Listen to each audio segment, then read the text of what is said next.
Hi friends, welcome back to the stock sign YouTube channel. So friends, आज हमने BPCL में एक trade को एग्जीक्यूट किया था एंड यहाँ पे हमारा टारगेट भी बुक हो चुका है। क्योंकि अगर आप मार्केट में देखेंगे इस सिंगल कैंडल को देखेंगे तो इतना फास्ट मूव आया, इतना रैपिड मूव आया कि ड्यूरिंग द लाइव एनालिसिस जब हम इसको एनालिसिस कर रहे थे इस ट्रेड को, तभी मार्केट ने यहाँ पर सडन हमारा एक टारगेट दे दिया। ठीक है, यहाँ पर हमारा टारगेट था 345.35 में एंड यहाँ पे टारगेट सडन इसने यहाँ पर क्या किया, एक रैपिड मूव के साथ दे दिया। ओके, सो ऐसे जो बिहेवियर्स होते हैं ये अनएक्सपेक्टेड होते हैं, क्योंकि प्रीवियस सेशन पर मार्केट काफ़ी ज़्यादा यहाँ पे एक डाउन ट्रेंड पर था एंड हम वेट कर रहे थे कि एक पुल बैक लेके अगर मार्केट देता तो सस्टेन हो जाता, बट ये सारे क्या रहते हैं, अनएक्सपेक्टेड रहता है, ये सडन आते हैं मार्केट में। ठीक है, अब अगर आप यहाँ पे देखोगे तो मार्केट यहाँ पे क्या किया है, होल्ड कर रहा है। बट एनीवेज अभी यहाँ पे हमने प्रॉफिट बुक कर लिया अराउंड 7,600 के अप्रॉक्स का। तो हम लॉजिक को अंडरस्टैंड करेंगे कि किस बेसिस पर यहाँ पे ट्रेड था एंड किस तरीके से सिनेरियो को हमने समझा था।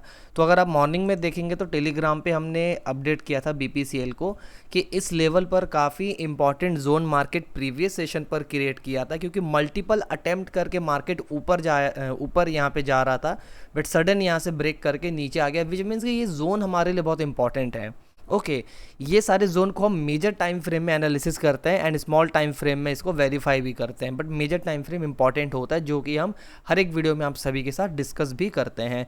राइट, तो अगर आप यहाँ पे देखेंगे तो मार्केट क्या किया, इस लेवल को टेस्ट किया, कंटिन्यू ऊपर गया, फिर यहाँ से एक बार में रैपिड मूव देके डाउन साइड में कल के दिन पर या प्रीवियस सेशन पर नीचे ही क्लोज हो गया। ओके, तो अगर एक बार हम चार्ट में चलते हैं, क्योंकि एनालिसिस तो हमने यही शेयर किया था, बट अगर आप यहाँ पर देखोगे तो प्रीवियस सेशन पे अप्रॉक्सीमेटली ये चार्ट था हमारा।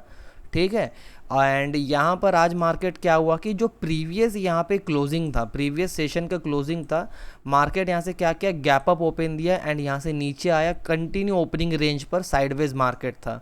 ठीक है, अब जब मार्केट साइडवेज होता है ना, तो आप सडन एक मूव को, इतने बड़े मूव को आप यहाँ पे एक तरीके से अनएक्सपेक्टेड की तरह यहाँ पे कंसीडर करते हो, क्योंकि सारे मूव अनएक्सपेक्टेड होते हैं। जैसे आप यहाँ पे देखोगे तो एक ट्रेंड बनाता हुआ आ रहा था, बट इसने क्या किया, सडन मूव दे दिया। ओके, तो ये मार्केट में नॉर्मल बिहेवियर नहीं होता है, ये सडन क्या है, मूव आता है तो यहाँ पे कुछ पैनिक सेलिंग है, कुछ भी यहाँ पे एक्सपेक्टेड मूव आया होगा, यहाँ पे अनएक्सपेक्टेड मूव आया होगा। बट यहाँ पे क्या रहता है कि जब यहाँ पर पैनिक सेलिंग होती है तो ऐसे मूव हम फिर एक्सपेक्ट भी कर सकते हैं।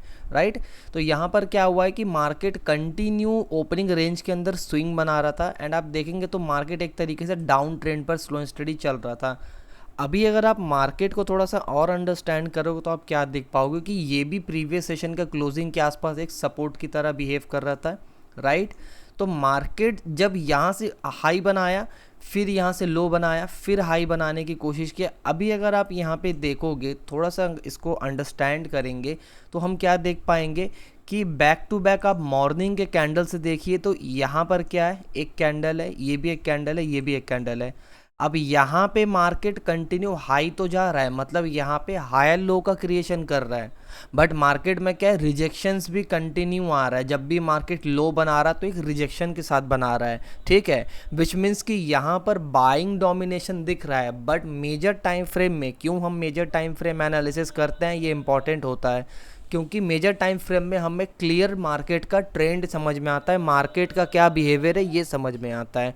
राइट, तो अगर आप यहाँ पर देखेंगे तो मार्केट रिजेक्शन लेने के बाद भी यहाँ से क्या हुआ, सडन एक सेलिंग साइड पे क्लोजिंग दिया था एंड एक साइडवेज मार्केट से कंटिन्यू डाउन साइड मूव कर रहा था।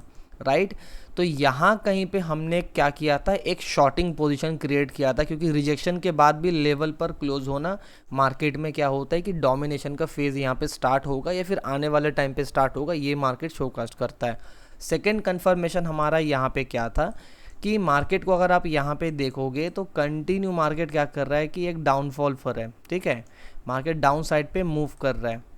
राइट, यहाँ पे, बट अगर आप मार्केट को थोड़ा सा डीप डाउन एनालिसिस करेंगे तो आप क्या देख पाएंगे कि ओवरऑल मार्केट तो यहाँ पर डाउन साइड पर था। राइट, बट मार्केट में होल्ड कहाँ पर किया मार्केट। ठीक है, अगर मार्केट के होल्ड को आप समझ जाओगे तो आप मार्केट के एक ट्रेंड को आइडेंटिफाई कर पाओगे कि वीक एंड एडवांटेज पॉइंट हमारा कहाँ पे आ रहा है। तो देखिए, ये एक होल्ड पॉइंट था, कि मार्केट होल्ड किया, कंसोलिडेट किया, फिर नीचे आया, फिर इसी लेवल के अंदर क्लोज हुआ, फिर होल्ड किया, फिर ब्रेक करके कंटिन्यू लोअर लो बना रहा है। अब मार्केट लोअर लो ये कंटिन्यू बना रहा है तो सस्टेन्ड ट्रेंड नहीं है, राइट कि अगर मार्केट कंटिन्यू नीचे जा रहा है तो ये सस्टेन्ड ट्रेंड नहीं होता है। यहाँ से मार्केट हो सकता है कहीं ना कहीं से एक जगह पे पुल बैक ले सकता है, राइट। अगेन मार्केट में क्या हुआ कि यहाँ कहीं से जैसे ब्रेक करके गया तो कंटिन्यू नीचे जाके बाइंग रिजेक्शन दिया एंड नीचे क्लोज हुआ। तो हमारा कंफर्मेशन आज के डेट के लिए था कि जैसे ही इन लेवल्स को ब्रेक करने के बाद, जैसे ये लेवल था, होल्ड किया, ब्रेक किया, फिर एक लो बनाया, कंटिन्यू मार्केट ब्रेक कर रहा है। तो मार्केट में क्या हो रहा है कि मार्केट यहाँ से जैसे ब्रेक करके रिजेक्शन देके अगेन नीचे डोमिनेशन लेवल के साथ क्लोज हो रहा है, क्योंकि वॉल्यूम आप देखेंगे तो इंक्रीजिंग ऑर्डर पर है, विच मीन्स कि यहाँ पे सेलिंग साइड पे एक परफेक्ट हमारा एनालिसिस बन सकता है, ठीक है। अभी अगर आप देखेंगे तो देखिए यहाँ से क्या हुआ कि मार्केट कंटिन्यू यहाँ से एक स्विंग के नेचर में फॉर्म करने के बाद रिजेक्शन बाइंग साइड से क्या हुआ, रिजेक्शन आ रहा था टू दी सेलिंग, कि सेलिंग साइड को यहाँ पे रिजेक्शन दे रहा था मार्केट, फिर भी मार्केट यहाँ पे सेलिंग साइड पर ही जाके क्लोज हुआ, विच मीन्स कि डोमिनेशन लेवल है। तो फाइनली हमने यहाँ पर क्या हुआ, एक एंट्री बनाया था, क्योंकि क्लोजिंग यहाँ पर रिजेक्शन के पास में ही आया था, तो हमने एंट्री बनाया। तो एंट्री हमें मिला था 347.40 पर एंड एसएल हमारा 348 पर था, ओके।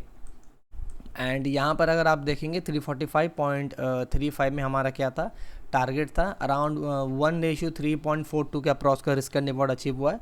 प्रॉफिट हमारा यहाँ पे 7600 के अप्रॉक्स का हुआ है। सो लॉजिकल वे पे चीज़ों को देखा गया था, क्योंकि साइडवेज यहाँ पे मार्केट है तो टारगेट को थोड़ा यहाँ पे और यहाँ पे जो हमने 1:3.42 के अप्रॉक्स रिस्क एंड रिवॉर्ड है, ये गुड है, ठीक है। इससे ज़्यादा भी रखते तो हमें मिल जाता, 1:4 भी रखते तो मिल जाता है। बट द थिंग इज़ कि मार्केट का यहाँ पे एक नेचर होता है कि एक मार्केट का पर्टिकुलर मूव होता है एक दिन पर, तो उसके अकॉर्डिंग मार्केट को देखा भी जाता है। ज़रूरी नहीं है कि मार्केट यहाँ से मूव किया तो ज़्यादा नीचे जाएगा या फिर मार्केट पुल बैक नहीं करेगा, ठीक है। तो ये सारे ऑब्जर्वेशंस होते हैं और इसी तरीके से चीज़ों को देखा जाता है, राइट। तो इतना रैपिड मार्केट मूव किया कि आज यहाँ पर हम चीज़ों को यहाँ पे कैप्चर ही नहीं कर पाए during the live analysis, okay. But यहाँ पे लॉजिक को समझना इंपॉर्टेंट है, तो उसको हमने यहाँ पे डिटेल में अंडरस्टैंड किया है, okay. So that's it for today's video. I hope ये वीडियो आप सभी को अच्छा लगा होगा, कुछ इन्फॉर्मेटिव लगा होगा एंड अच्छा लगा है तो मेक श्योर वीडियो को लाइक शेयर कर देना, चैनल को सब्सक्राइब कर देना। सो फ्रेंड्स, मिलता है नेक्स्ट वीडियो में। Till then, bye bye and happy trading.